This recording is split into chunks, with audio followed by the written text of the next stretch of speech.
kita perhatikan di dalam menulis naskah. Jadi saya tidak menuduh atau tidak menghakimi bahwa sering sekali terjadi praktek jual beli naskah di kalangan guru kita. Tetapi ketika kita melakukan edukasi yang terus berbahaya dihilangkan, karena ketika pengakuan itu sifatnya adalah cepat, maka kemungkinan terjadi duplikasi pelanggaran kode etik publikasi itu sangat tinggi sekali. Berbeda sekali kemudian jika proses publikasinya diharuskan untuk online. Mungkin ini saya juga menyarankan kepada IGI bagaimana pengakuan jurnal itu berubah dari berbasis cetak yang selama ini yang saya ketahui itu menjadi berbasis online. Jadi yang dinilai itu adalah versi online-nya, jadi bukan versi cetaknya. Nah, ada beberapa pelanggaran publikasi yang sering saya lihat, sering saya temui, dan saya sering baca dari beberapa naskah yang dikirim oleh teman-teman guru. Yang pertama itulah fabrikasi data, jadi membuat kata yang sebenarnya tidak ada, itu data fiktif. Kemudian falsifikasi data, mengubah data sesuai dengan keinginan, terutama agar sesuai dengan kesimpulan yang ingin diambil dari sebuah penelitian. Biasanya naskah yang dikirim oleh guru itu basisnya pasti PTK. Nah, karena basisnya adalah PTK, sering sekali kemudian satu pola tertentu yang sudah dilakukan oleh temannya dipakai untuk diri, kemudian agar itu menjadi pembeda angka-angkanya, baik itu di siklus pertama, siklus kedua, gitu, itu dilakukan perubahan-perubahan. Ini kategori sebagai falsifikasi data. Kemudian yang lain adalah plagiarism. Jadi mengambil ide, kata-kata, kalimat, teks, atau apa saja milik orang lain tanpa menyebutkan sumbernya. Jadi varian yang lain adalah plagiarism. Jadi tentu ketika kita ingin bahwa publikasi kita berkualitas, maka kita harus menghindari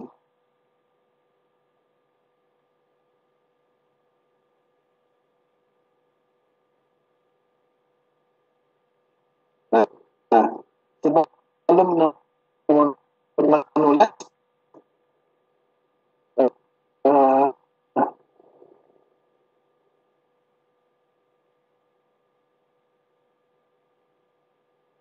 ini saya baca.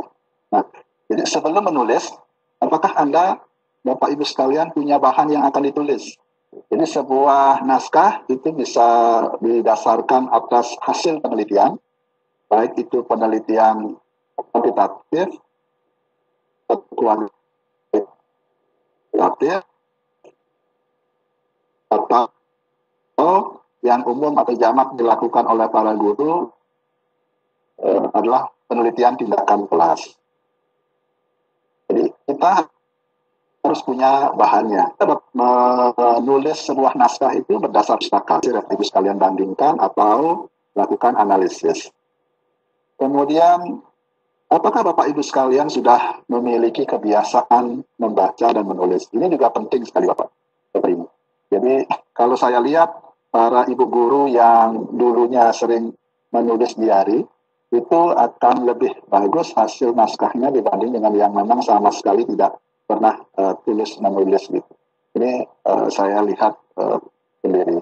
Kemudian punyakah referensi yang cukup? Nah, dengan adanya berbagai macam platform yang open access, jadi referensi sesungguhnya sangat mudah untuk didapatkan. Jadi Bapak Ibu sekalian bisa mengandalkan beberapa lembaga indexing yang sudah disampaikan oleh Pak Andri tadi. Ada CPWJ, kemudian yang paling mudah adalah dengan Google Scholar. Jadi mencarinya di Google Scholar, termasuk juga di Perpustakaan Nasional dan lainnya.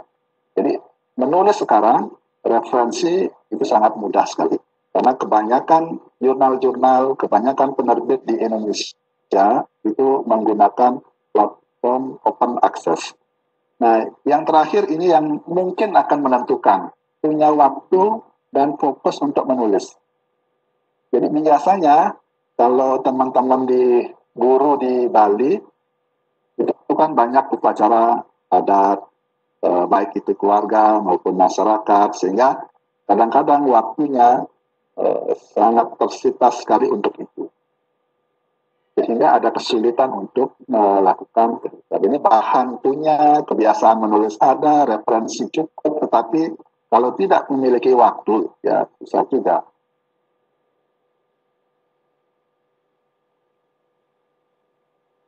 Bapak Ibu guru di seluruh Indonesia, jadi bagi kita, apakah itu guru maupun dosen, itu sebenarnya sama saja. Yang paling utama itu tentu tujuan kita menulis adalah untuk keperluan naik pangkat. Jadi dosen, guru, menulis untuk keperluan naik pangkat. Kemudian ada juga untuk syarat lulus kuliah sebagai mahasiswa. Kemudian akumulasi gagasan, apalagi sekarang kan masa-masa pandemi, banyak sekali punya ide, pikiran, kemudian itu dituangkan dalam sebuah tulisan. Dan yang terakhir adalah review atas pemikiran mutakhir. Mungkin Bapak Ibu sekalian membaca sebuah buku atau artikel, kemudian ada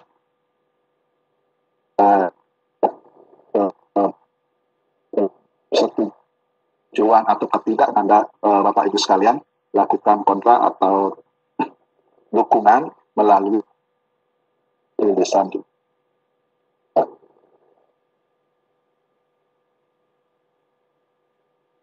Nah, Bapak Ibu sekalian, jadi ketik guna metaforik atau mengartis ya. Jadi karena setiap pernyataan pun yang kita nyatakan, kita tulis itu harus didasari oleh berbagai macam referensi. Kemudian hindari juga pengutipan Wikipedia atau Google. Sering sekali saya menerima sebuah naskah di mana daftar pustakanya itu adalah www.google.com. Gitu.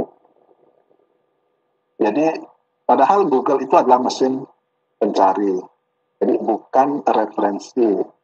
Jadi tentu ketika kita menginginkan referensi, maka kita harus masuk ke jurnal atau buku tersebut. Kemudian rujukan pada yang dibaca terakhir, bukan yang disebut oleh penulis terakhir. Jadi misalnya tulisan dari Busan, ada Bapak Ibu sekalian temukan di tulisan Susilo Budi, nah yang dirujuk itu adalah tulisan Susilo Budi. Jadi ini juga yang sering. Nah, Bapak Ibu sekalian, jadi ketika melakukan penulisan naskah, penting juga untuk mempergunakan tool reference, ya seperti Mendeley, Shapiro, dan lain sebagainya. Ini juga salah satu kelemahan dari rekan-rekan kita di guru, termasuk juga sebenarnya di dosen juga. Jadi tidak menggunakan tool reference.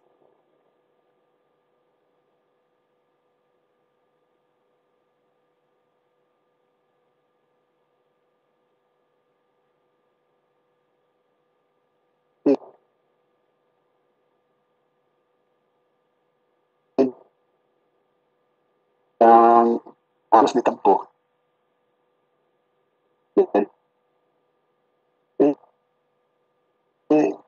Bahwa ketika para guru baru saja submit, sudah langsung menanyakan kapan terbit, bisa nggak terbit minggu depan karena saya mau mengusulkan naik pangkat dan lain sebagainya. Jadi dari sebuah naskah menjadi sebuah art artikel. Jadi itu ada beberapa alur yang penting kita ketahui bersama agar kita tidak menjudge pengelola jurnalnya itu mempersulit atau tidak ingin membantu kita. Jadi pertama dari permission dulu Bapak Ibu sekalian di dalam OJS atau mengirimkan via email umumnya ke pengelola jurnalnya, kemudian editor maka diterima atau ditolak, kemudian ketika diterima editor menyerahkan kepada reviewer untuk dilaksanakan proses review. Setelah proses review ini selesai, editor akan mengembalikan lagi pada perbaikan. Maka mapping dimulai sampai layouting dan terakhir adalah terbit. Jadi ini adalah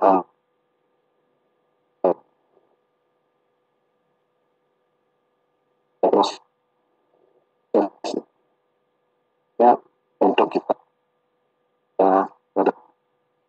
dari bersama.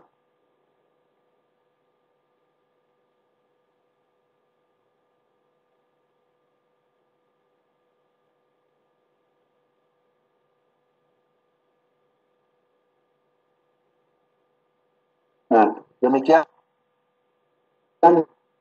Bapak Ibu sekalian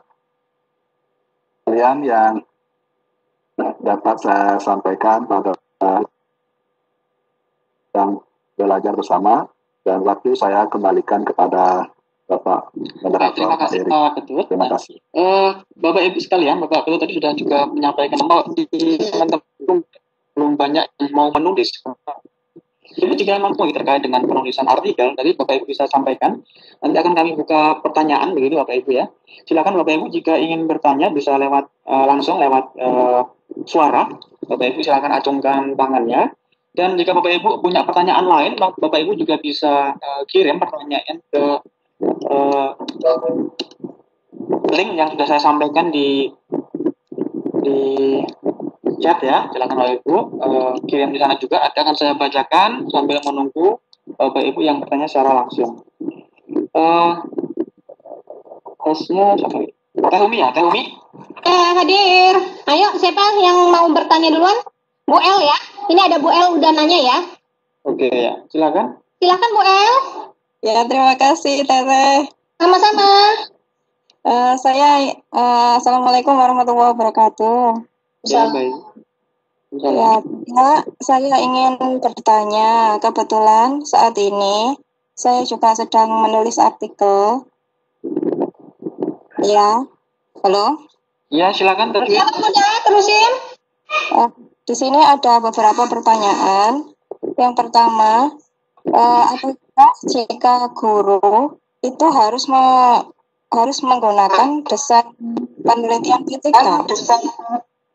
Ya, metode penelitian PTK. Jika guru itu apakah harus menggunakan desain penelitian PTK?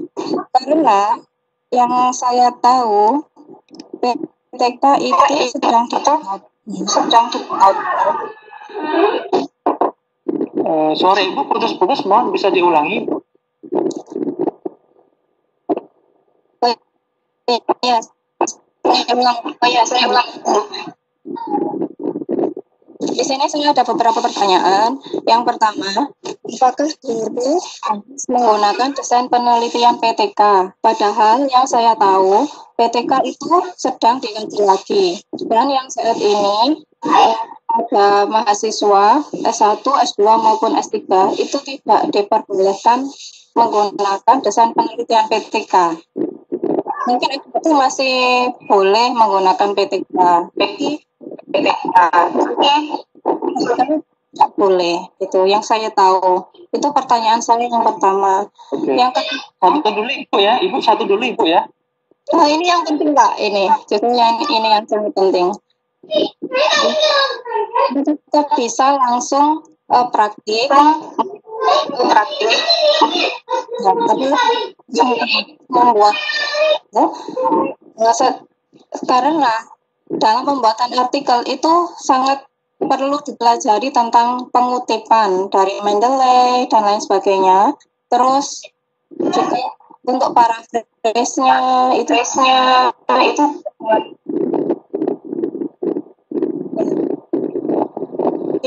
Terima kasih. Oke, baik. Tadi terkait dengan PTK ya, apakah menulis artikel di jurnal apakah harus dengan model PTK, dan yang kedua terkait dengan apa tadi bimbingan teknis atau pendampingan begitu ya. Oke, mungkin bisa dijawab oleh Pak Andri dulu terkait cek. Mas Andri mendengar suara saya? Mas Andri? Atau Pak Ketut dulu ya? Pak Ketut mendengar suaranya ya, Bapak? Ya, jelas Pak. Terkait dengan tadi pertanyaan Ibu L tadi tentang PTK, Pak. Apakah yang di jurnal dengan PTK begitu? Ya, berkaitan dengan pertanyaan Bu L, jadi seperti yang saya sampaikan tadi, dari segi metode sebenarnya sah-sah saja menggunakan metode apapun. Jadi apakah itu kualitatif, ini, kemudian ada kualitatif, ada PTK, macam-macam, saya kira itu tidak menjadi persoalan. Bahkan metode kajian pustaka sekalipun, jadi itu tidak menjadi permasalahan. Nah, biasanya yang saya temui itu memang guru-guru karena telah melaksanakan PTK, jadi PTK-nya itu yang kemudian diringkas menjadi sebuah naskah untuk diterbitkan di jurnal. Itu yang sering saya alami. Nah, apakah harus menggunakan PTK? Jadi tentu jawaban saya adalah tidak. Bapak Ibu sekalian, jadi bisa menggunakan metode panjang. Metode itu adalah metode ilmiah. Kemudian memang benar ada beberapa perguruan tinggi melarang atau tidak mengizinkan mahasiswanya untuk membuat skripsi tesis apalagi disertasi dengan metode PTK. Karena memang PTK ini kan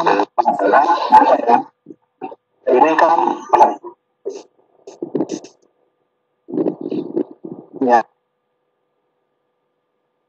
menguasai masalah itu ya adalah guru di sekolah itu sendiri. Jadi mahasiswa sebagai outsider, jadi tentu tidak mengetahui masalah apa yang ada di kelas tersebut. Jadi tidak mungkin kemudian PTK ini disamakan dengan metode-metode lain seperti kualitatif atau kuantitatif. Jadi karena sekali lagi ini berbasis masalah ya. Masalah ini bisa diukur dari prestasi, kemudian apakah nilainya itu lebih rendah daripada KKM, macam-macam, dan itu harus ya yang paling mengetahui itu adalah guru itu sendiri. Jadi di kampus saya juga sudah mulai melarang mahasiswa untuk menggunakan PTK karena dia tidak tahu dan tidak mengetahui apa yang terjadi di sekolah atau di kelas itu sendiri. Nah, untuk praktek saya kira saya mungkin nanti bisa difasilitasi oleh IG bagaimana kita bisa belajar Mendeley secara bersama-sama. Kebetulan Pak Erik adalah Mendeley artikel, jadi kita belajar secara bersama-sama, termasuk juga academic writing-nya, para proses seperti yang disebutkan, bagaimana cara pengutipan, mungkin kita bisa mengambil waktu yang lain untuk bisa belajar bersama-sama mengenai hal tersebut. Mungkin demikian Pak Erik. Terima kasih. Oke, baik. Terima kasih Pak Ketut. Mas Andri, apakah monitor Mas Andri? Ya, Andri. maksudnya Ada pertanyaan terkait dengan pendampingan teknis ya untuk penulisan artikel, mungkin dari RJI mungkin bisa memberikan gambaran kegiatan-kegiatan yang dilakukan yang ya baik, terima kasih atas pertanyaannya dari Ibu El. Jadi terkait dengan metodologi itu sudah tepat apa yang disampaikan oleh Pak Ketut ya. Tinggal nanti artikel yang Ibu tuliskan itu mau dikirim ke jurnal mana, itu tinggal disesuaikan aja nanti template layout dan tata letak naskah. Soal metode saya kira nggak ada masalah, mau pakai PTK atau yang lain atau yang tergantung nanti masing-masing artikel itu untuk kebutuhan apa. Kalau untuk kebutuhan naik pangkat itu nanti ya silakan diikuti ketentuannya, atau kalau untuk kebutuhan lulus kuliah ya silakan diikuti ketentuannya di perguruan tinggi tersebut. Kalau terkait dengan pendampingan Mendeley itu Ibu bisa mengikuti program kami ya setiap hari Sabtu, atau Ibu bisa memantau Instagram kami atau Twitter kami terkait dengan kegiatan-kegiatan yang berkaitan dengan jurnal ya. Beberapa juga ada yang berkaitan dengan reference manager, salah satunya Mendeley. Kira itu Mas Erik. Baik, sambil kita ke pertanyaan berikutnya, Bapak Ibu jangan lupa absen ya. Di kolom chat kan Bapak Ibu mohon absen ya, jangan tidak absen ya, karena yang absen baru 63 nih Mas Erik. Ya, silakan dilanjutkan. Siapa ya berarti? Pak Akmal atau ini ya, Pak Akmal Aurel ya? Yang men. Sebentar, Pak Akmal? Ya. Oke. Halo, selamat siang Pak Akmal. Selamat siang Pak Akmal. Selamat siang.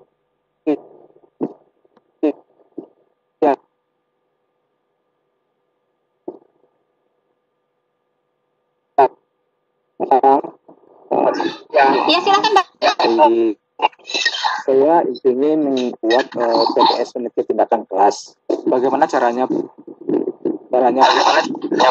Bagaimana caranya membuat PTS penelitian tindakan sekolah itu bisa lulus di jurnal? Terima kasih. Halo, oke, terkait PTS ya dari Bapak Akmal. Mungkin Mas Andri ingin menjawab terkait dengan PTS ya, atau Pak Ketut penelitian tindakan sekolah. Mungkin Pak Ketut ya yang lebih banyak bersinggungan dengan para guru. Pak Ketut, monggo Pak Ketut. Terima kasih Pak Erik, dan terima kasih juga Pak Mal. Saya kira prinsip keberterimaan sebuah naskah di jurnal itu sama saja. Jadi sekali lagi dengan metode apapun itu sama saja. Begitu juga dengan PTK atau PTS. Yang jelas adalah bahwa ketika kita meringkas dari PTS atau PTK menjadi sebuah naskah, jadi ada hal-hal yang memang perlu kita perhatikan. Pertama mengenai judul, jadi judul diharapkan untuk lebih ringkas lagi, jangan terlalu panjang dengan mencantumkan nama sekolah lengkap dengan desa, kecamatan, kabupaten, provinsi gitu. Jadi dibuat dengan ringkas. Kemudian di abstrak Bapak bisa memasukkan unsur-unsur dari tujuan, metode, dan kesimpulan yang diperoleh dari hasil penelitian tindakan sekolah atau kelas tadi. Dan yang mungkin sering saya temui kelemahannya itu adalah di pendahuluan. Jadi pendahuluan itu kan harus ada gap ya, dasarnya, kemudian yang menjadi kebaruannya apa. Karena PTS atau PTK ini berbasis masalah, maka Bapak Ibu sekalian harus menggambarkan masalah apa yang terjadi di situ dan apa sebenarnya yang harusnya ada gitu. Jadi apa yang seharusnya dan apa yang ada atau terjadi. Dari gap itulah kemudian menjadi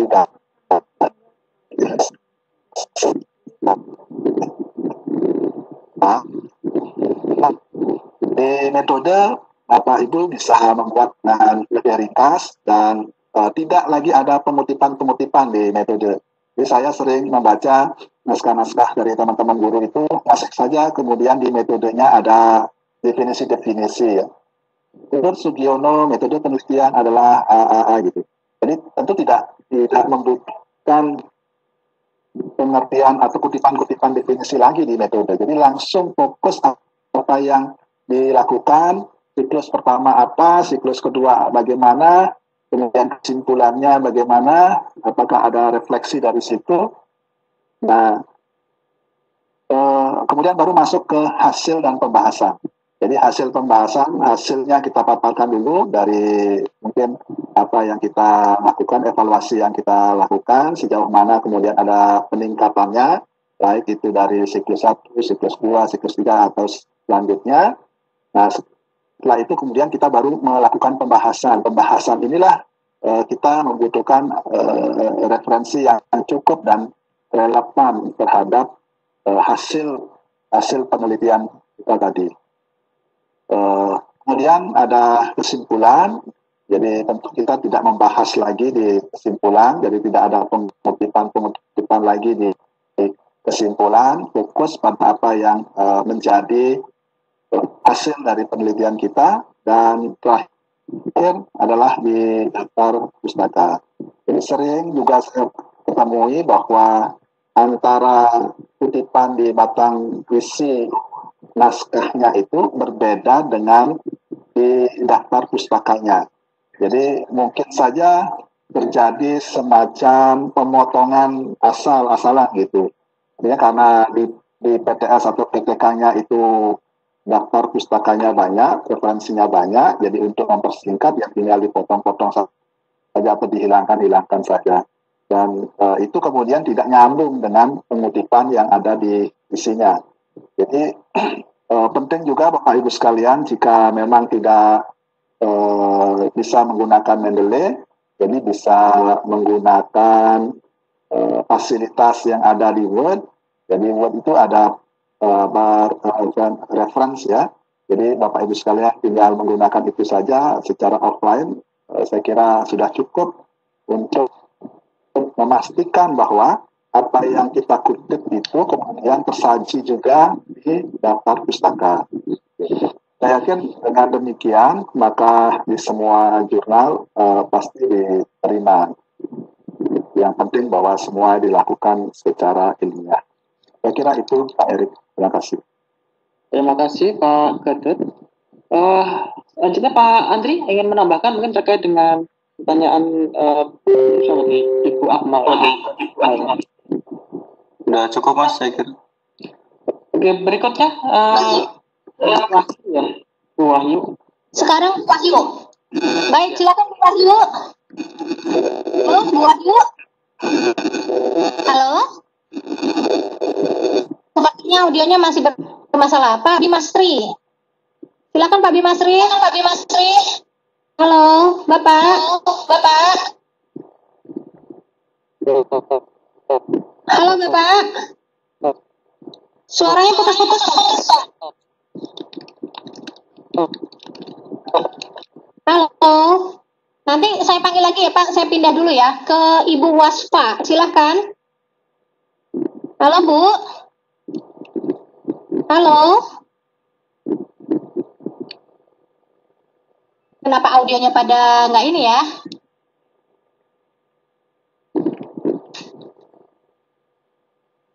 Ke Bu Sri. Silakan Bu Sri. Assalamualaikum. Guru bahasa Arab di MTSN 1 Bantul. Pertanyaan saya mempunyai artikel hasil penelitian tindakan kelas mata pelajaran bahasa Arab di kelas 7B tahun 2019. Pertanyaan saya, bagaimana saya memasukkan artikel saya ini ke dalam sebuah jurnal agar bisa dimuat dan bisa untuk PAK. Terima kasih. Assalamualaikum warahmatullahi wabarakatuh. Pertanyaan dari Bu Sri ya.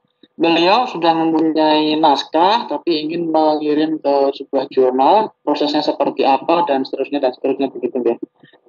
Kepada Mas Andri mohon dipersilakan Pak Mas Andri. Baik. Terima kasih. Ibu, kita tetanggaan, saya di Kasihan ini Bu. Oh, saya di Deretan Ringin Harjo Bantul. Ya. Jadi untuk memastikan bahwa jurnal artikel yang ibu tulis dikirimkan ke jurnal. Ya coba bidangnya apa Bu? Saya mata pelajaran bahasa Arab. Saya ngajar di MTSN 1 Bandung. Oh ya, berarti kita harus cari dulu tujuan jurnalnya. Sebentar, saya share screen dulu. Itu ada di UIN Mas, biasanya Mas di UIN Jakarta ada Robiat. Saya nggak bisa share screen ini Mas. Oh iya, host Bu Umi, Tata.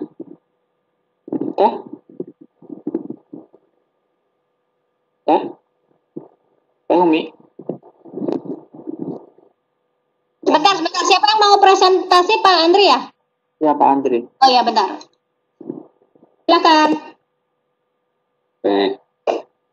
Jadi saya coba praktekkan ya Bu ya. Jadi praktek cara untuk melihat untuk cari jurnal tujuan. Jadi yang pertama, kalau mau cari jurnal itu cari di sini sinta.istekprint.co.id dari cari jurnal. Terus di sini di kan tampilannya seperti ini. Bapak Ibu bisa langsung sama jurnalnya. Misal jurnalnya bahasa Arab, dicari aja seperti ini. Oh nggak ketemu. Oh ini sudah ketemu nih. Di mapel agama, mata pelajaran pendidikan agama Islam. Ya. Nah, misal ini ya, satu jurnal dari UIN Jakarta itu sudah terakreditasi. Nah, kalau untuk kebutuhan Ibu ya, kebutuhannya misal untuk PAK itu syaratnya apa? Syaratnya jurnal yang seperti apa?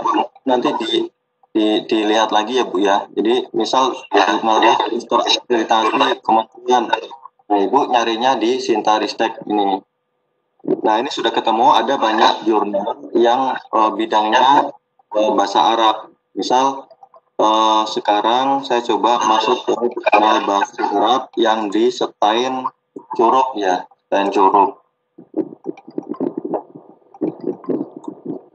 Oke, kita lihat ini klik di websitenya. Ya. Website nanti arah ke website jurnal. Oh ini akunnya di suspend. Gua cari yang lain jaga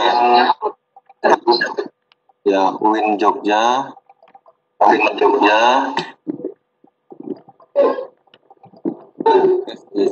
Klik websitenya terus. Nah ini muncul. Nah karena sekarang itu mengirimkan naskah lewat online, apalagi jurnalnya sudah terakreditasi, maka Ibu harus ada register atau login. Itu dibuat akun dulu. Setelah itu lewat itu. Nah, sebelum kirim naskah ke jurnal yang dituju seperti ini, itu harus lihat dulu template-nya. Nah, template-nya seperti apa? Terus pedoman penulisannya seperti apa?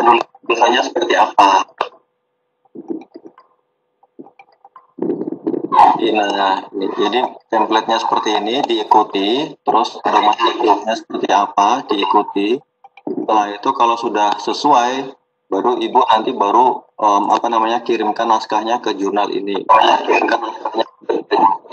Mengirimkan naskah ke jurnal itu tidak instan ya, tidak cepat. Jadi kirim naskah sekarang, besok hanya gimana prosesnya, tidak. Jadi jurnal ini punya policy peer review proses. Review prosesnya seperti apa? Yang kebijakannya itu sekarang submit 1 bulan kemudian baru dapat balasan, itu juga ada. Seminggu kemudian ada balasan, dan itu bisa informasinya lewat online, biasanya terkirim otomatis lewat email. Nah, jadi Ibu nanti bisa coba cara seperti itu. Yang pertama cari jurnal yang dituju. Kalau sudah ketemu jurnalnya, baca ketentuannya, ketentuan ketentuan pedoman penulisan atau ketentuan pedoman penulisan apa itu diikuti dulu. Nah, kalau sudah sesuai baru dikirimkan ke situ. Nah, jangan sampai kirim naskahnya ke banyak jurnal, jangan gitu. Jadi misal karena di jurnal ini belum ada balasan, harus kirim ke jurnal yang lain gitu. Nanti kalau dua-duanya dibalas dan dua-duanya diterima, itu kan repot. Dianggap nanti double bermasalah lagi nanti. Jadi saran saya itu dikirim ke satu jurnal. Kalau sudah ada keputusan baik diterima atau tidak, itu baru misal tidak diterima, maka ibu baru kirim ke jurnal yang lain. Kalau semuanya sudah diterima di jurnal itu, ya sudah, berarti itu naskah ibu sesuai dengan ketentuan yang ada di jurnal tersebut. Terus dibaca lagi, dilihat lagi apakah ketika naskahnya terbit itu ada bayar. Nah, itu dicek lagi, Bu. Misal naskahnya terbit harus bayar berapa? Untuk naskahnya terbit harus, kalau jurnal di sini itu naskahnya terbit di sini jadi gratis. Ada juga jurnal yang ketika naskah ibu yang katanya bayar biaya publikasi, biaya cetak, itu ada yang seperti itu. Nah, itu hal yang biasa. Tapi itu hal yang biasa harus lihat dulu polisi-nya seperti apa. Ini bayar atau enggak? Semuanya belum ada biaya untuk bayar artikel nanti ketika terbit, maka cari yang gratis. Ketika terbit, saya kira itu Mas Erik. Oke, terima kasih Mas Andri atas penjelasannya ya. Memang untuk urusan artikel jurnal ini pengalaman saya 4-6 bulan ya, atau bahkan sampai kadang setahun, tapi kalau diambil rata-rata memakan waktu 6 bulan. Nah, untuk Ibu Sri tadi, jika Ibu berkenan, Ibu bisa kontak saya. Kebetulan saya juga di bahasa Arab, nanti kita mungkin bisa berkomunikasi lebih lanjut ya. Oke, berikutnya Bu. Baik, sekarang ke Ibu tadi Bu Sri ya. Sekarang ke kelas mana? Halo, halo, belum ada. Ke Risa, halo, halo, halo. Belum, saya naik lagi ke atas ya. Tadi terlewat ya, Pak. Pak Akmal udah belum ya? Sudah tadi kayaknya. Bu Wahyu sudah ya? Belum. Bu Wahyu yang belum. Oke. Halo, Bu. Halo. Halo. Ya. Iya. Silakan, Bu. Halo. Ternyata anak kecil, mungkin beliaunya lagi sibuk. Di chat mungkin Pak Erik mau kita bacakan? Bu Asfa dulu. Bu Asfa itu. Coba Bu Asfa. Sebentar. Mungkin lagi pada gangguan. Halo, halo Bu Aspa. Halo, halo. Gak ada suaranya. Saya lanjutkan dengan pertanyaan ya. Ya, silakan Pak. Ini ada pertanyaan dari Ibu Nurul, SMP Muhammadiyah PK Solo. Apakah dalam penulisan jurnal ilmiah, berapa persen harus mengambil sumber pustaka dari buku atau dari artikel? Ini terkait dengan komposisi sumbernya. Dan berikutnya kemudian terkait dengan plagiat, Pak. Menghindari plagiat, mungkin ada tips-tipsnya dari Bapak berdua. Monggo Pak Ketut lebih dahulu. Kami persilakan. Ya, terima kasih. Mungkin sebelum saya menanggapi dari apa yang disampaikan oleh Bu Nurul, jadi saya juga ingin menyampaikan penegasan untuk Ibu Sri. Saya kira apa yang disampaikan oleh Pak Andri tadi sudah sangat jelas tentang bagaimana kita mencari jurnal, termasuk juga nanti ada proses register di dalamnya. Tetapi penting untuk kita ingat bahwa Bapak Ibu sekalian, ini kan biasanya menulis naskah, kemudian di detik-detik bulan dekat dengan kenaikan pangkat. Jadi sehingga ada proses yang ingin dipercepat dan bahkan tidak sabar untuk itu. Nah, tentu saya mengingatkan bahwa jangan sampai mengirim naskah ibu itu ke banyak jurnal. Walaupun di kalangan guru pengakuan SKS-nya naskah atau artikelnya itu kan yang versi cetak. Jadi sesungguhnya walaupun ada terbit di 3 jurnal, 4 jurnal, sesungguhnya kalau versi cetak ya tidak ada masalah, tetapi kasihan jurnalnya nanti.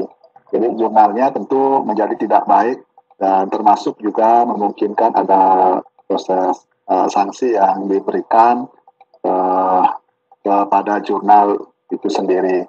Jadi mohon bersabar. Nah, ketika Ibu nanti memilih jurnal, pastikan ada versi cetaknya, karena itu yang dibutuhkan dalam pengusulan kenaikan pangkat. Yang selama ini sering dicari atau ditentukan oleh tim di kabupaten itu yang berasal dari perguruan tinggi. Gitu. Jadi kadang-kadang kalau dia penerbit non perguruan tinggi dan non asosiasi, itu biasanya diwajibkan untuk mencari surat keterangan dan macam-macam. Jadi pastikan saja kalau mau aman ya cari penerbit di perguruan tinggi. Penerbitnya adalah perguruan tinggi. Nah, kemudian untuk Ibu Nurul, berapa persen referensinya dari buku atau yang lain? Jadi kalau bisa sesungguhnya referensinya itu pertama adalah referensi terbaru, jadi yang terbitan-terbitan tahun-tahun awal, kemudian mungkin kalau tahun ya 10 tahun terakhir gitu kalau bisa, dan mungkin lebih banyak harusnya itu menggunakan referensi dari artikel yang terbit di jurnal. Jadi saran saya mungkin lebih banyak menggunakan referensi dari artikel yang terbit di jurnal ya. Jadi ini pertama karena naskah itu artikel itu sudah melalui proses review dan proses akademik yang baik, dan yang kedua lebih mudah untuk melakukan pencarian karena Indonesia ini adalah surganya open access. Jadi kalau Bapak Ibu sekalian mengklik kata kuncinya saja di Google Scholar namanya, itu akan ketemu beragam macam referensi. Jadi akan lebih mudah bagi kita untuk mendapatkan referensi artikel yang terbit di jurnal, jadi daripada buku mungkin perlu ke perpustakaan macam-macam. Dan kalau dia terbit atau diunggah di Google Playbook, jadi juga tidak semua tertampilkan gitu. Nah, jadi saran saya Ibu bisa lebih banyak untuk menggunakan referensi dari artikel yang terbit di jurnal. Mungkin demikian Pak Erik. Baik, terima kasih Bapak Ketut. Mas Andri mungkin akan menambahkan, Mas Andri, terkait dengan tadi ya komposisi sumber dan apa tadi trik menghindari plagiat. Ya, komposisi sumber itu Ibu perlu cek dulu ke jurnalnya itu ketentuannya berapa, karena masing-masing jurnal itu beda-beda ketentuan. Ada yang sumber primernya itu harus 80%, ada yang 50%. Tinggal nanti Bapak Ibu atau Ibu nanti bisa konfirmasi ke atau baca guideline. Baca guideline pedoman penulisan di jurnal itu. Oh, ternyata jurnal ini di referensinya itu harus sumber primer semua. Dari artikel jurnal semua. Ya, Bapak Ibu ikuti. Itu. Terus terkait dengan cara trik untuk menghindari plagiasi, ya trik yang benar atau trik yang kotor nih. Kalau trik itu kan identik dengan yang kotor. Kalau trik yang benar ya itu Bapak Ibu mencantumkan sumbernya aja. Jadi ketika menulis sesuatu atau baca artikel ya baca artikel soal soal misal pendidikan IPS baca itu. Nah, setelah itu artikelnya ditaruh, silahkan Ibu nulis dan apa namanya diparafrase gitu. Kalau yang menulisnya sedang menulis sebuah kutipan, maka jangan lupa dituliskan sumbernya. Jadi misal menurut Andri 2020 ngomong apa? Ngomongnya itu boleh ngomong kutipan langsung atau diparafrase. Atau kutipannya dulu di depan, kutipannya panjang lebar, baru di bawahnya Andri 2020. Nah, ketika Ibu menuliskan sumbernya itu bebas plagiasi. Artinya artikel Ibu ketika dicek di mesin itu nanti bisa di-exclude ya. Itu bagian dari quote, bagian dari citasi, maka terhindar dari plagiasi. Saya kira itu Mas Erik. Baik, terima kasih. Nah, tadi juga sudah disampaikan ya terkait dengan komposisi. Bapak Ibu harus perhatikan lagi per jurnal karena setiap jurnal memiliki kebijakan yang berbeda. Ada yang 60% meminta untuk artikel jurnal, ada yang bahkan sampai 80% harus artikel jurnal. Jadi Bapak Ibu pastikan lagi lihat kebijakan jurnalnya dan lihat apa namanya syarat-syarat yang diminta oleh jurnal begitu ya. Nah, mungkin ada yang mengangkat tangan tadi saya lihat di kolom chatnya di web ada ibu atau bapak ini tadi ya. Risa. Ya. Risa. Tadi dipanggil nggak? Ada suaranya. Halo Pak. Bapak, Pak Ibu. Halo. Halo. Lompat ke Bu Risna. Halo Bu Risna. Halo Bu Risna. Bu Risna, halo. Masih belum nyambung ke Bu Desmarita. Halo Bu. Halo, Assalamualaikum. Salam, silakan Bu. Saya Desmarita, guru SD di Kabupaten Tanah Datar. Di mana itu? Di sini di Padang. Padang, oke. Sumatera Barat. Begini Pak, pertanyaan saya ini dalam penelitian kan ada beberapa metode, yaitu ada kualitatif, kuantitatif, dan banyak lagi yang lain atau R&D dan sebagainya. Nah untuk di SD, misalnya mau membuat tesis, nah penelitian apa yang sebaiknya digunakan gitu Pak? Baik, terima kasih. Itu ya Bu ya pertanyaannya ya. Mungkin ke Pak Ketut dulu ya terkait dengan pertanyaan dari Ibu Desmarita dari Tanah Datar Padang. Untuk guru SD kira-kira apa Pak yang cocok Pak untuk topik untuk penulisan jurnal, artikel jurnal Pak Ketut? Ya sebenarnya baik itu di SD, SMP, SMA, perguruan tinggi sebenarnya sama saja, Bu. Jadi ini kan Ibu Desmarita tadi menyebut membuat tesis. Kan Ibu sedang studi S2? Iya Pak. Kebetulan iya Pak. Iya. Jadi sebenarnya kalau bisa apa yang menjadi topik dari tesis itu berkaitan dengan apa yang menjadi keseharian Ibu, artinya harus ada yang linear ya dengan Ibu. Jadi nanti jangan sampai Ibu berprofesi sebagai guru tapi mengambil penelitian tentang agama umpamanya atau ritual atau aspek kemasyarakatan. Jadi saya kira Ibu bisa memilih beberapa topik yang memang sering atau terjadi di sekolah. Tetapi patut diingat bahwa penelitian itu tidak boleh subjektif, jadi harus objektif. Maka Ibu bisa melakukan semacam studi pendahuluan, baik itu melalui beberapa observasi atau wawancara pendahuluan di beberapa sekolah dasar umpamanya. Kalau memang ingin di sekolah dasar, jadi apa yang menjadi kekurangan atau kelebihan dari sekolah-sekolah itu, sehingga itu yang kemudian diangkat. Nah, yang paling banyak yang saya temui adalah berkaitan dengan karakter ya sekarang. Jadi begitu juga dengan pengembangan model. Jadi Bapak Ibu Lesmarita bisa melakukan pengembangan model karena tesis kan tidak mungkin PTS atau PTK. Jadi Ibu bisa naikkan dia menjadi penelitian kualitatif atau kuantitatif, bahkan R&D. Jadi mixed method namanya. Ke penelitian-penelitian yang berkaitan dengan perilaku anak sekarang, dan yang sekarang lebih up to date itu kan berkaitan dengan belajar di rumah. Jadi bagaimana namanya proses belajar mengajar di rumah, kemudian apa kendalanya, kemudian apa upaya yang dilakukan oleh guru di dalam memaksimalkan proses belajar anak di rumah.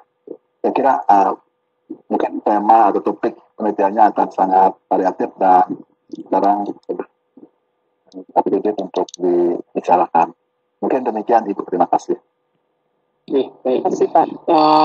Mas Andri mungkin ada tambahan Mas Andri terkait dengan penelitian di USD, Mas Andri? Cukup, Mas. Cukup ya. Oke, selanjutnya ini Bapak atau Ibu ya? Ibu Kamria. Iya, Ibu. Silakan Bu Kamria. Ya, halo. Ya, Assalamualaikum warahmatullahi wabarakatuh. Waalaikumsalam. Ini teh mau minta tips dan triknya dalam kan misalkan untuk menambah wawasan pengetahuan itu kan perlu juga kita cari jurnal-jurnal internasional yang terkait dengan tema. Saya ada tips dan triknya untuk cepat mengetahui atau menerjemahkan, mungkin ada halaman Google Translate untuk lihat memahami makna dari jurnal internasional tersebut. Terima kasih. Assalamualaikum warahmatullahi wabarakatuh. Waalaikumsalam. Terima kasih. Ya. Kepada Mas Andri mungkin terkait dengan ini Mas, gimana cara mudah untuk di jurnal-jurnal internasional dan kemudian kita bisa menelaah dan memahami kontennya, memahami bahasa Inggris. Mas Andri, bagaimana cara mengakses jurnal-jurnal internasional dan kemudian cara mudahnya agar itu bisa ditranslate ke dalam bahasa Indonesia? Ya. Jadi untuk mengakses jurnal internasional itu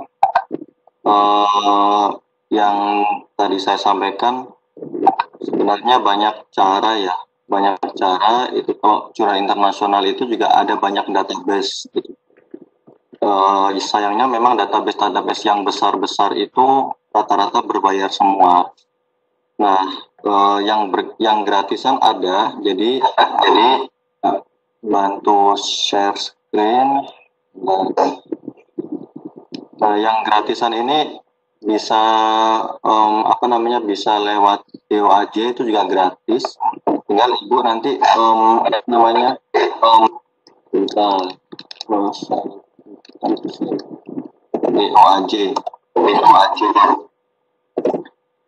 Ini open access ya, Directory Open Access Journal. Jadi Ibu bidangnya apa?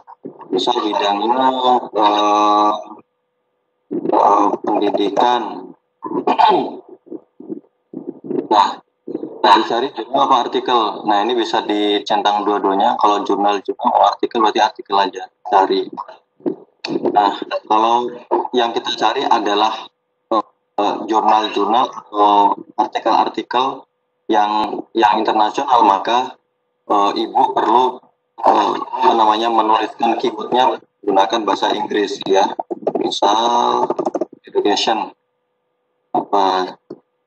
Oke, kita coba cari. Nah, di sini itu open access ya. Access itu artinya bisa di-download full text artikelnya. Ini ada 424.732 artikel. Nah, Ibu tinggal filter lagi. Nah, misal filternya di base subject yang mana. Nah, terus misal ya sudah dapat. satu artikel, terus bagaimana cara memahami artikel itu. Ibu tidak perlu baca semuanya, semua artikelnya bahasa Inggris, dan kita agak di bahasa Inggris, maka cukup baca judul, abstrak, terus kesimpulan. Itu yang diberikan dosen ke saya seperti itu. Kalau dibaca satu artikel terus semuanya, ya repot, ini menghabiskan waktu gitu. Maka dalam 1 minggu itu kita bisa sampai dengan artikel yang kita baca, karena baca judul, karena kesimpulannya. Nah, semuanya abstraknya kurang jelas, maka ibu bisa lihat lagi ke pembahasan itu bahas apa toh. Nah, tapi jangan dibaca semuanya itu. Kalau mau yang repot ya baca semuanya. Kalau soal bahasa Inggris mau diterjemahkan ke Google Translate ya nggak masalah. Jadi misal abstraknya hanya 1 paragraf, dimasukkan Google Translate. Tapi jangan serta-merta kita itu perlu dicek lagi, karena Google Translate itu ya, walaupun sekarang sudah mulai bagus, tapi biasanya ada struktur yang belum pas. Tinggal dipahami aja, nggak perlu artinya semua gitu. Tinggal dipahami aja. Saya kira itu sih trik untuk ketika sudah dapat artikel. Misal ini saya dapat artikel, terus artikelnya di-download ya, terus kita coba nah ini kan view full article atau download full article, klik download PDF. Sudah terdownload, terus dibaca. Atau kalau mau view artikel bisa di view text, tanpa harus download. Nah ini kan ini aja. Jadi ibu nggak perlu terlalu baca isi semuanya itu, karena nggak berapa halaman sendiri ini, dan itu cukup melelahkan. Kalau mau di Google Translate silakan di copy, masukkan Google Translate, ini maksudnya apa? Terus, seperti itu. Jadi lihat di judulnya apa, terus abstraknya ngomong apa. Kalau dikira abstraknya ini belum paham, ya kita coba cari ke result and discussion. Ini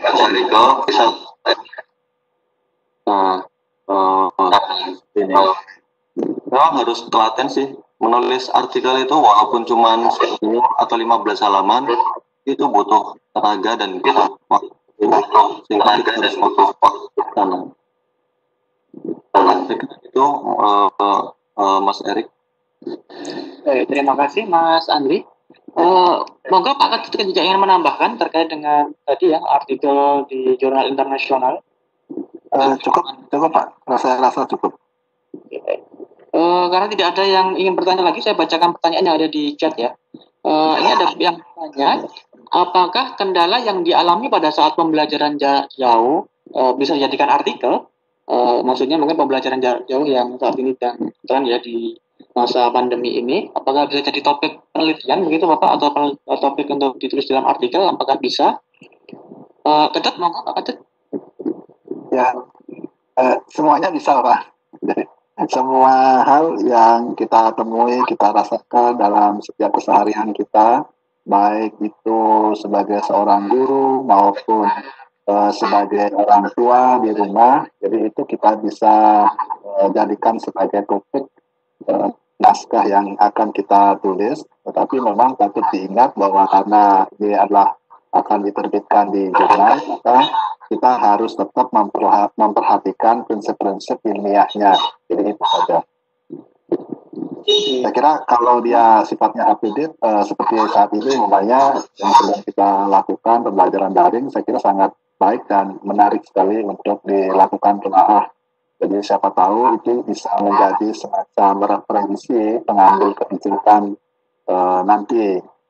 Apakah metode ini memang baik, bagus dilakukan, kemudian apa yang menjadi kendala, permasalahan dari naskah, dari artikel Bapak Ibu sekalian, itu bisa menjadi bahan untuk pengambilan kebijakan para pimpinan kita di pemerintahan. Demikian Pak Erik. Baik, terima kasih. Ya. Nah, Bapak Ibu memang untuk terkait dengan jurnal, penulisan artikel jurnal itu prosesnya panjang, Bapak Ibu. Dan acara hari ini sebenarnya sebuah inisiasi awal untuk memberikan perkenalan seperti itu.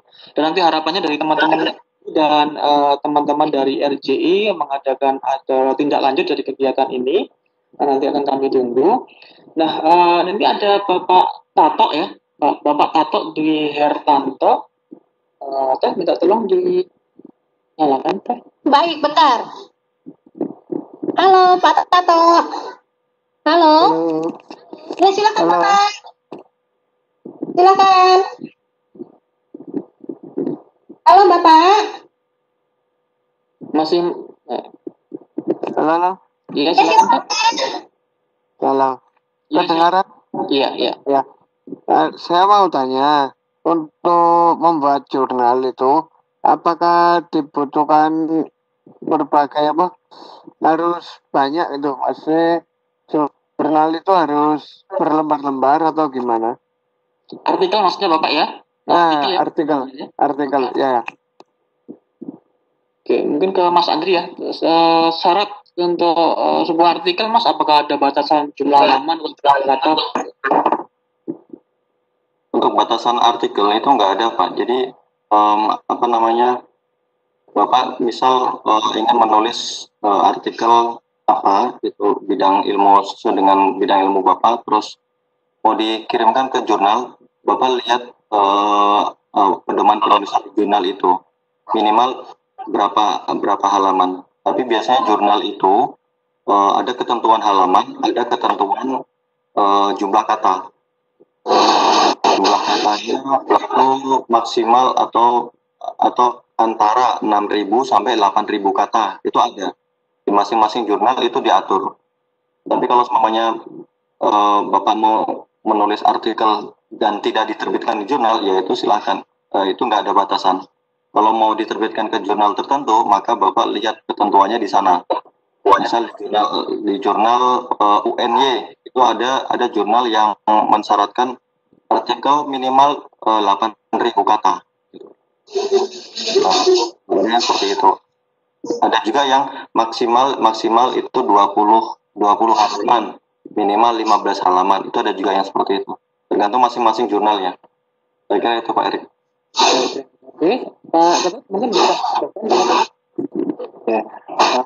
Dari tips yang sudah disampaikan oleh Pak Andri tadi, jadi sebenarnya ada dua cara yang bisa kita lakukan di dalam publikasi ini sebagai penulis ya.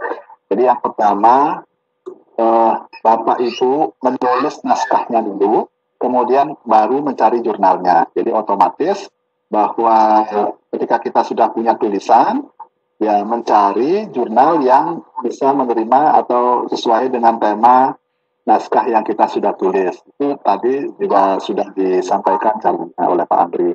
Nah, yang kedua, bisa juga kita cari dulu jurnalnya.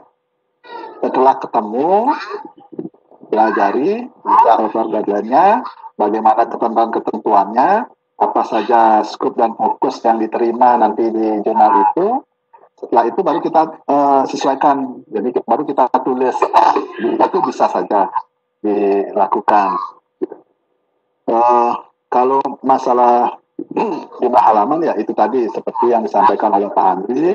Jadi lihat di ketentuan jurnalnya berapa yang mereka bisa terima. Mungkin demikian Pak Erik. Baik, terima kasih. Nah, mungkin saya ingin tandaskan sekali lagi, jadi bahwa setiap jurnal meskipun sama menerima artikel dari bidang, misalnya ada jurnal PC sama-sama menerima artikel yang topik penelitian di bahasa Arab, tapi itu sangat berbeda sekali Bapak Ibu ketentuan dari masing-masing jurnalnya. Jadi mungkin jurnal A menerima antara 7.000 sampai 8.000. Mungkin jurnal B hanya menerima maksimal 6.000 ya. Bapak Ibu pastikan lagi kalau ingin mau mengirimkan artikel ke dalam sebuah jurnal, Bapak Ibu cek kebijakan jurnalnya. Karena nanti akan ada gaya selingan jurnalnya. Jenis fontnya, ukuran fontnya, sampai ke hal-hal detail semacam itu nanti akan ada ketentuannya. Nah, tidak ada lagi ya untuk yang bertanya secara lisan. Saya akan coba baca di teks. Jadi sudah ada terkait dengan plagiarisme. Ada yang bertanya ini kemudian ke Mas Andri atau ke Pak Ketut ya, yang terkait dengan RJI Pak ini Pak. Bagaimana caranya untuk menjadi anggota Relawan Jurnal Indonesia dan kapan dibuka pendaftaran menjadi anggota? Tentang RJI Mas Andri? Ya, untuk menjadi anggota RJI saat ini belum buka. Rencana nanti direncanakan awal Juni ya. Jadi karena ulang tahun kita 1 Juni, nanti setelah acara ulang tahun kita coba rilis untuk pembukaan anggota RJI. Tapi Bapak Ibu jangan khawatir, walaupun saat ini belum tergabung dalam anggota RJI, kita siap membantu terkait dengan tata kelola jurnal yang Bapak Ibu miliki nanti. Atau misal Ibu atau Bapak mau buat jurnal, kita siap bantu untuk mendampingi. Tanpa kerjasama, tanpa MOU, tanpa dokumen seperti itu, kita juga siap untuk mendampingi. Jadi tidak terpaku harus bergabung menjadi anggota dulu baru bisa konsultasi, tidak. Siapapun bisa konsultasi walaupun belum menjadi anggota RJI. Itu Mas. Oke, Mas Andri, mungkin bisa dikasih gambaran sedikit Mas Andri terkait dengan RJI itu apa, kegiatannya seperti apa? Karena sebagian besar di sini adalah teman-teman yang kali ini tentang RJI. Ya, sebentar saya share screen dulu.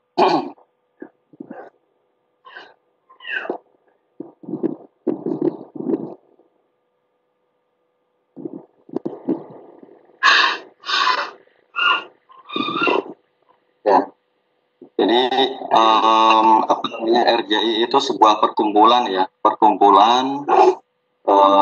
yang maksud dan tujuannya adalah mendampingi pengelolaan jurnal baik di skala nasional maupun regional.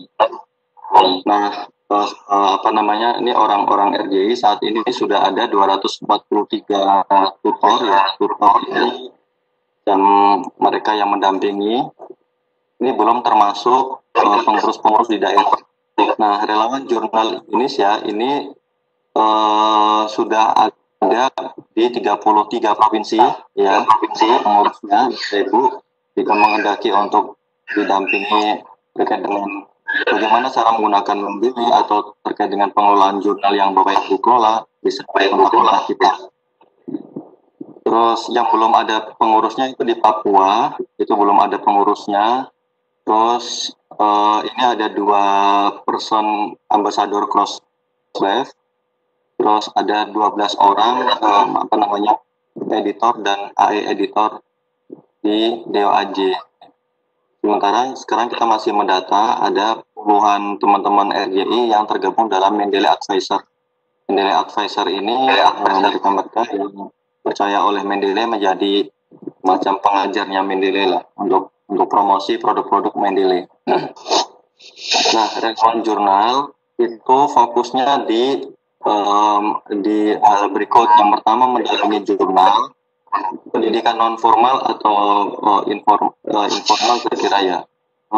Non formal itu pendidikan yang kita ada pelatihan dengan pengelolaan jurnal yang mensupport dampingan jurnal. Terus yang ketiga, kita ada lembaga sertifikasi yang saat ini sudah melalui proses pelengkapan dokumen di BNSP. Nah, di samping itu kita juga ada publikasi. Jadi ada namanya PSPI ya, Pusat Studi Publikasi Ilmiah yang Pak Erik Kunto ini sebagai koordinator PSPI. Nah, saya kira itu sedikit informasi mengenai RJI, Relawan Jurnal Indonesia. Ini adalah ekosistem kita. Jadi RJI sedang buat jurnal, terus RJI memiliki layanan-layanan terkait DOI, terus layanan-layanan cek plagiarisme. Bapak Ibu yang butuh cek plagiarisme bisa kontak kita. dan jangan khawatir bahwa layanan kita itu layanan yang terjangkau, seperti itu. Dan layanan yang berbayar ini ada cross funding. Jadi layanan membayar mensupport layanan yang gratis. Layanan gratis itu Bapak Ibu bisa lihat di forum relawanjurnal.id. Di sana ada forum diskusi terkait dengan jurnal. Terus RJI Index, sekolah jurnalnya RJI dan sosial media. Jadi saya kira itu sedikit informasi mengenai RJI. Jadi yang ya di seluruh Indonesia yang hendak kepoin ya, di RJI itu bukan hanya orang-orang muda ya, tapi orang-orang muda juga banyak. Ya seperti misal Bapak Ketua ini yang generasi di bawah 80-an lah. Sementara saya masih di generasi 80-an dan 10 kurang. Jadi Bapak Ibu jangan khawatir untuk bergabung di kita. Saya kira itu Mas Erik. Kalau mau kepoin kita lewat Instagram bisa Relawan Jurnal Indonesia. Di Twitter juga kita aktif. Dan lewat media YouTube juga aktif. Saya kira demikian. Terima kasih. Pak Ketut, ada tambahan terkait dengan RJI, Pak? Cukup. Sebagai wakil. Ya, ini sudah disampaikan oleh Pak Ketua langsung nih. Oke. Nah, jadi intinya teman-teman di RJI ini biasanya kami diminta untuk mendampingi teman-teman yang mengelola jurnal, biasanya mengelola jurnal. Ini biasanya lari ataupun tanyanya ke RJI terkait dengan teknis dan hal-hal terkait dengan penulisan ilmiah. Jadi Bapak Ibu jangan segan-segan, Bapak Ibu kunjungi saja di kanal YouTube kami. Kami sudah punya acara mingguan yang gratis kami sediakan untuk teman-teman yang berminat untuk mengetahui tentang jurnal.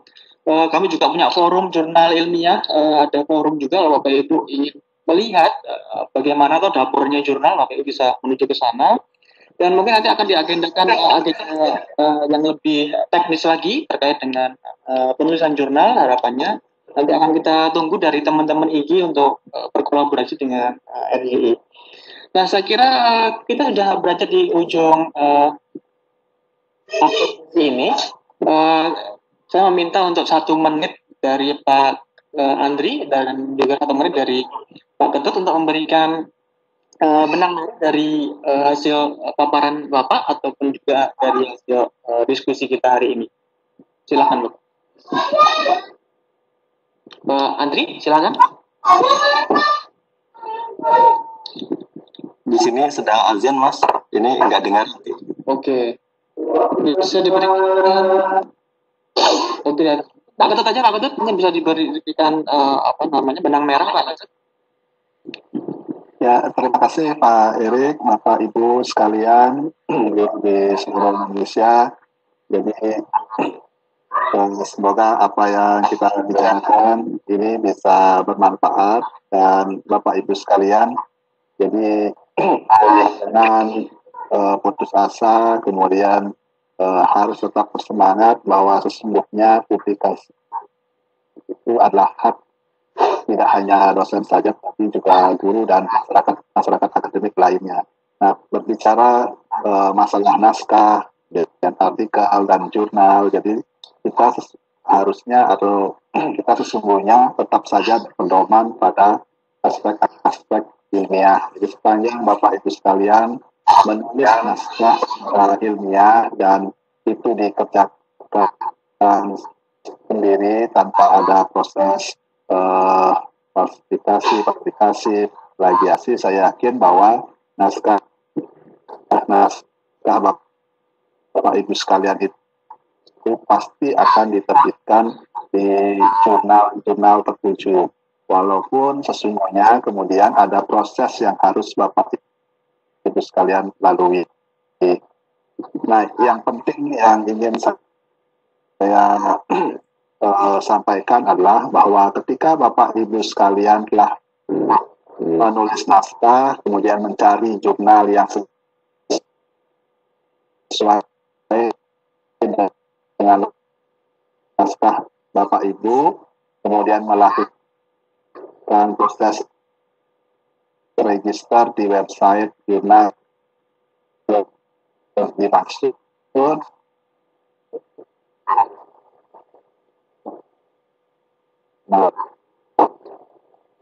masuk kemudian melakukan proses submission.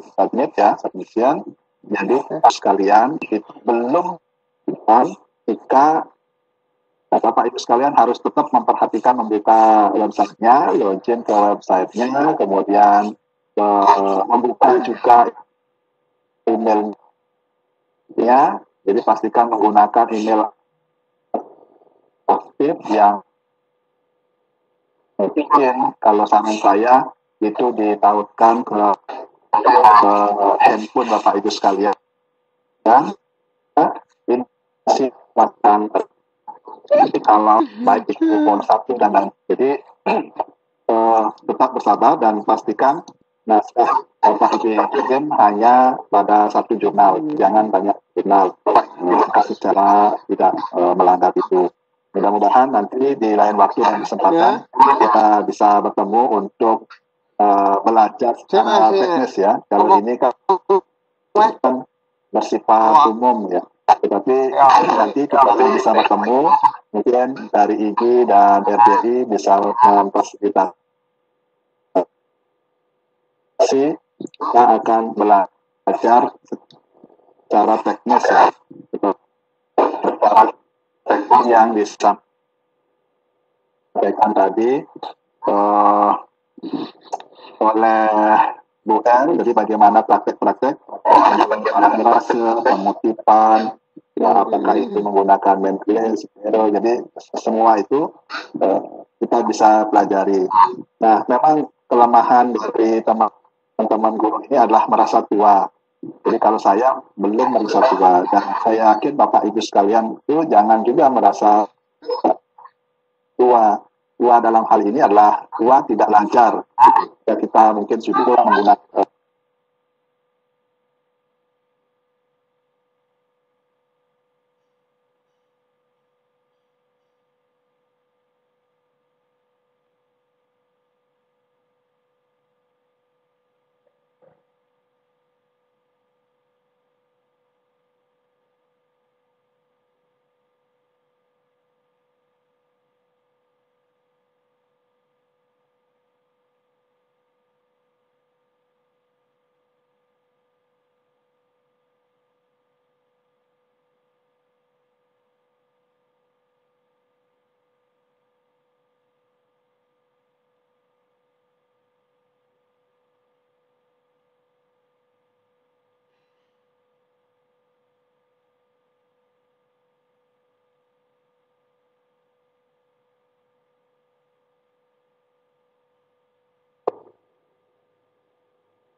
saya bisa jerah untuk berbagi dengan teman-teman guru di ini.